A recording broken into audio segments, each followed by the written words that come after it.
The Tennessee Firearms Association focuses on trying to make the laws better in Tennessee, which means also identifying what are the problems with the laws in Tennessee. And if you fancy yourself a Second Amendment supporter, a gun advocate, a hunter, a shooter, or just interested in self-defense, you really need to learn more about what we've done and what we're trying to accomplish. The Tennessee Firearms Association and its sister entities work year-round. In 2023, we had Trump Jr. come in as keynote. In 24, we have Pete Hegseth.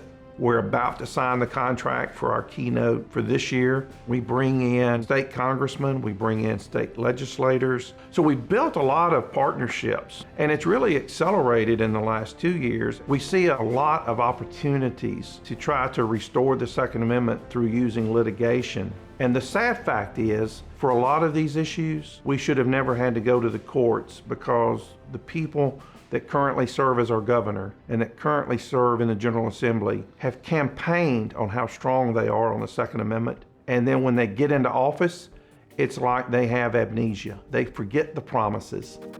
You talk about red flag laws in Tennessee. Think about that. That almost happened in your backyard. That almost happened under Republican leadership. It's taking pain in our country and in our state to motivate us, conservatives, to get our country asses up out of our chairs and do something about it finally.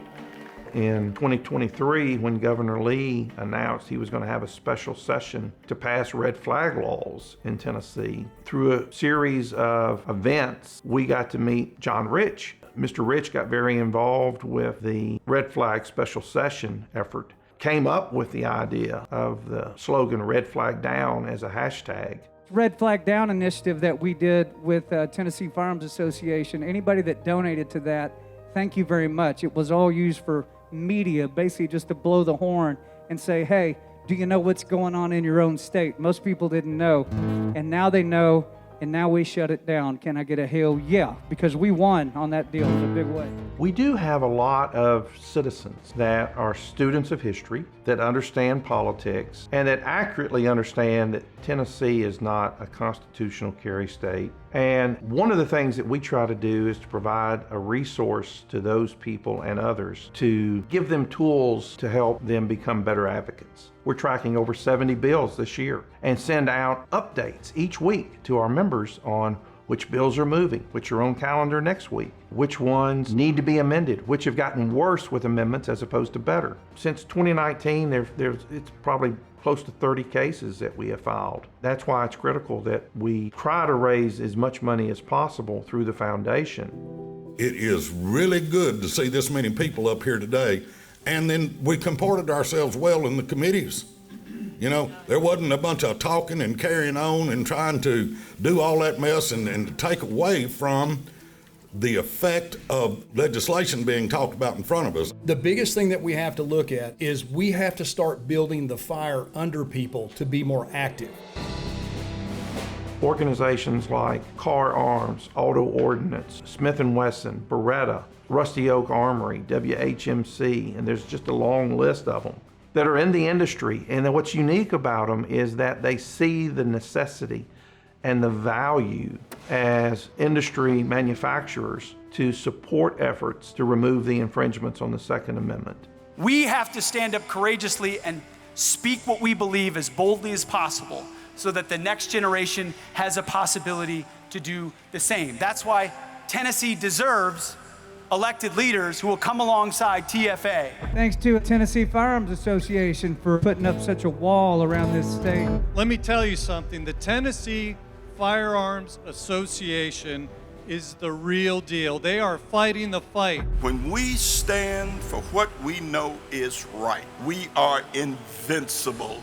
This country has suffered the indignity of seeing violence happen and innocent lives taken. And every time that happens, there are way too many people in our society and culture, in our government and leaders across this country who are willing to rush forward and say, we have to suspend this important freedom, this important liberty. And I say that it's in those moments that it's so critical that people like those assembled here today step forward and proudly say, we will defend the Second Amendment in the face of these awful actions. The preamble of the Bill of Rights is pretty clear. It says that the purpose of the Bill of Rights is to restrain government abuses. We've proceeded down this accountability model of telling the legislators, we don't have to be your friends anymore.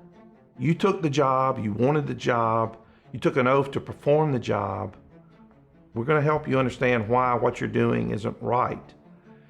And if you refuse to pursue what is right, we're going to go look for someone else. The Second Amendment is what allows us to secure the freedoms and liberties that are represented in the Constitution, and we need to make sure that we do everything we can to push back against anyone who would try to tear that freedom from our hands. Politicians are supposed to be our voice when we can't be in the room ourselves. They're supposed to say what we would say, do what we would do. The phrase shall not be infringed. If an elected official can't comprehend and apply that mandate, then are they really competent? That Second Amendment has one purpose, one word: freedom. The Second Amendment is the guarantee of freedom.